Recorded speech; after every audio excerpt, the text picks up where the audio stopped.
સાબરકાંઠા જિલ્લામાં પડી રહેલ વરસાદે આ વખતે ખેતીવાડીને પણ નુકસાન પહોંચાડ્યું છે। જિલ્લામાં શાકભાજીનું મોટા પ્રમાણમાં વાવેતર કરાયું, જો કે આ વરસાદને લઈ શાકભાજીના ભાવ આસમાને પહોંચ્યા। શાકભાજીના પણ આસમાને ભાવ પહોંચ્યા છે। ગૃહિણીઓનું બજેટ ખોરવાયું છે। આમ તો મોંઘા ભાવના બિયારણ અને ખાતર નાખી શાકભાજીનું વાવેતર કરાય છે, પરંતુ ભારે વરસાદને લઈ શાકભાજીના ફૂલ ખીલતાની સાથે જ ખેરવી દીધા। પહેલા જે શાકભાજી 20 રૂપિયાથી લઈ 70 રૂપિયા કિલો મળતું હતું, તે હાલમાં 100 થી 180 પર પહોંચી ગયું। છેલ્લા 20 દિવસથી શાકભાજીની આવકમાં ઘટાડો જોવા મળ્યો છે, જેને લઈ ભાવ આસમાને પહોંચ્યા છે।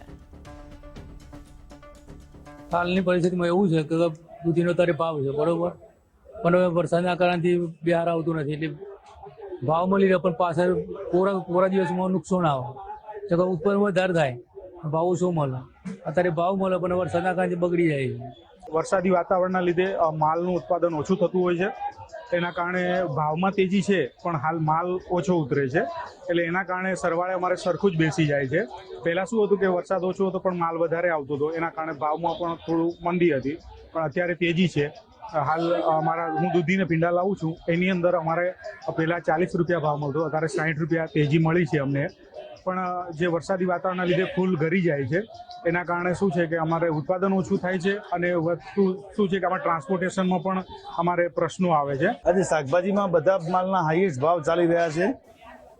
આજે વધુ વરસાદ પડવાથી ઉત્પાદન ઘટી ગયું છે, પાક બધો બળી ગયો છે, એટલે માર્કેટમાં આવક બહુ ઓછી જોવા મળી છે। આજે 1000 થી લઈને 2500 રૂપિયા સુધી શાકભાજીના ભાવ ચાલી રહ્યા છે, જેથી ભીંડા ગઈકાલે 1200 થી 1800 રૂપિયા ચાલ્યા, ચોળી 2000 રૂપિયા, 2000 થી 2500 ચાલે, ગવાર 2000 થી 2200 રૂપિયા ચાલ્યો। આમ શાકભાજીમાં તેજી જોવા મળી છે। વધુ વરસાદ પડવાથી બધો પાક બળી ગયેલો છે।